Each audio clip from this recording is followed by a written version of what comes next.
In recent times, things have been rather painful for a multitude of reasons. The biggest reason just being the separation of love. And it's hard, bro. It's hard. Like, I'm not gonna lie. It hurts a lot. It's honestly one of the toughest pains you'll ever have to go through. Especially if it's just like, I mean, in any case, you give someone your love like that. And whether it ends good terms, bad terms, it's the fact that this person was a part of you, became a part of you. You shared your life with them. And in that time, you shared bits of yourself with them and you picked up bits of them with you. And then for as long as you live, that experience will still be with you. Those memories will still be with you.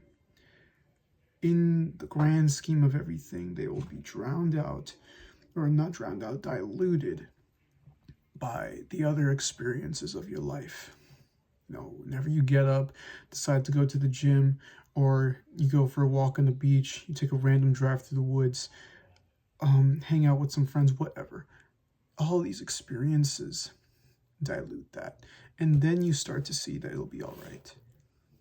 And it still hurts. But then you'll find happiness. You will find happiness in living once more. You'll find happiness in simply being, really. Because then you'll actually start to enjoy what this life is, what it gives you, what you can gain from it, and what you can do. There's so much beauty in it all. And the biggest one is to not be alone. This is a hard one for me, I'm not gonna lie. It's easy to be alone. It's so easy to just isolate yourself, to just cut out everyone, even the ones who will care about you. Your anxiety is a terrible enemy here too, because then your anxiety will start to tell you, hey, look, you don't want to burden them, bro. You don't want to bring up your troubles. They're not going to care, XYZ. I deal with that quite a lot. And I know that's not unique to me. But what I do know is if you got people you can trust, go with them, talk to them, be with them, and take some comfort, but be empowered by them as well. You will grow, but you will heal in this process. If you're by yourself, you're directionless, you're aimless, you are dangerous. That is dangerous. You're much more susceptible to doing something to harm yourself. More than that, you're much more susceptible to harming someone else as well. Maybe not physically, but emotionally. And that can be really bad. It's instances like these that create womanizers and people who are simply, they go around, sleeping around with whoever. They'll become hoes. And then what happens? Those people are often the most broken on the inside. They haven't healed yet from the initial heartbreak that they went through. I know many men who, they say they don't want to commit to anything or to anyone. They just want to live, they want to have fun, they want to fuck around. And this is damaging. Extremely damaging. You harm yourself greatly in this process. And of course, you end up harming other people. Like I said, the instances of some of these men, I knew this girl who she had broken up with her boyfriend and started talking to this one guy. And, they would talk, they hung out, and then, they had a night together. And then not too long after that, it was done. And the girl just torn, heartbroken. And the guy just emotionless, didn't care. It is what it is. But what does this stem from? From being hurt. That guy who did that was initially hurt. He was hurt at this heartbreak that may have happened a month ago, may have happened years ago, but he hasn't gotten over it. He hasn't learned to be loving, not just of others, but of himself. And because of that, it enters this cycle of pain. Hurt people hurt people. That's something I've said on this channel before. And when you're hurt, it's so easy to do that. And then maybe you don't realize you're hurting yourself, but eventually there comes a day when you look at the mirror and you don't recognize who you are. You've become a stranger to yourself. And that's a downright tragedy, because you need to know who you are. You need to know who you are best, because you're the one you're in control of. You're the one you will always be in control of, in complete control over. You know, I've also dealt with some control freaks. It sucks. There's not a lot you can do, because like, they're in their own world. They think they have control over these things. They think they have control over people. And it's not the case. It's an illusion. Because ultimately, these people, they have their own autonomy. They may have in their minds, you know, yeah, they're just like, they're enslaved in a way because they've thought this for so long. But how long does that really hold up? How long does that really last? And even if it does, are you really fulfilled? Because you're trying to control all these factors, but then when something happens in life that is totally out of your control, you crumble, you break apart, and you don't know how to get back up. Being such a control freak in that, right, is also downright wicked. It's even stated in the Bible. I think Proverbs 24:16. I think, don't quote me on that, but it does say, the righteous will fall 7 times but get back up 7 more, or 8 more. But the wicked will fall once and they won't get back up.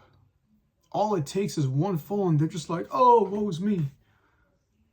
When you have a wicked heart like that, these small things that come at you, they hit you so much harder. They hurt so much more. And it becomes harder to get back up. If you just get back up though, in some way you start to manifest the spirit of a righteous person, of a righteous soul. Get back up and heal. Do these things that are difficult, but are necessary for you. It's not about enjoying. It's not about whether or not you want to do it. It's about whether you need to do it. You know, it's like when you have a dog. Most of the time, you may not even want to walk that dog, feed that dog, take your dog on a walk to the park. It's a need, though. The dog needs to go out. They need to walk. They need to be a dog. They need to play as well. They need to eat. They need to drink.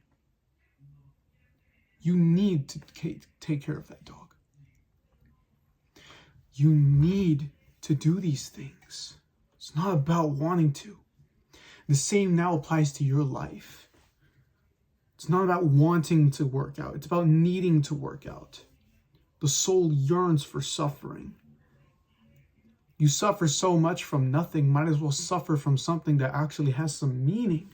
Trust me, I know. I was so comfortable. Way too comfortable. It was so hard to get up because I was just like, oh, I'm so comfy. But no. That hurt me and damaged my soul, my masculine spirit, more than anything. You don't want that.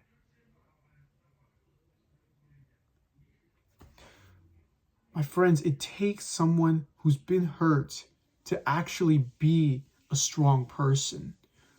When you see someone with destructive power, that's not strength. No. That's a capability to destroy, yes. But anyone can do that. You know, it takes time to build and craft something beautiful. It doesn't take a lot to bring it all down. That's why you got to be so careful and meticulous about how you build all this. You know, like if you continue, like if you work out for years, but then all of a sudden you start to make some bad choices, you start to eat completely like crap for a month or two, your cardio goes down, your muscle starts to lose, it gets bad. It gets bad.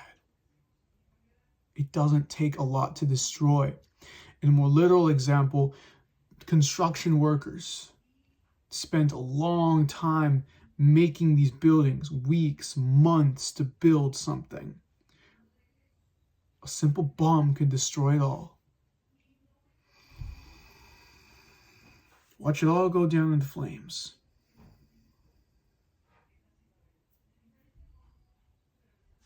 My friends, do what's difficult. In this case, build yourself. Do what you have to do even if you don't want to. Start eating the right foods. Start working out. Start feeding your mind. Talking to yourself more positively. Knowing that you can do this. Take action. Action with your life. You know, these talks of grace, saved by grace, okay, maybe. But on this planet, that won't do you much. You gotta go out there. Grace doesn't get me these muscles. Doing the actual push-ups, the bicep curls, the tricep extensions, that's what gets it to me. You get what you deserve. If you deserve good things, then you shall receive it. Gosh. You know, control freaks trying to put you down is poison to your soul. But know that they don't know that much. They may think they do, but they don't know that much about the human spirit. The indomitable human spirit. Amazing things are possible, but only if you actually set yourself to this. This includes me. I need to get at it. And you're going to see that. And I hope to see you guys join me here. Because I want to keep talking to you guys, sharing with you all, and just growing on this journey. Love you all, and God bless. Get after it. Mwah.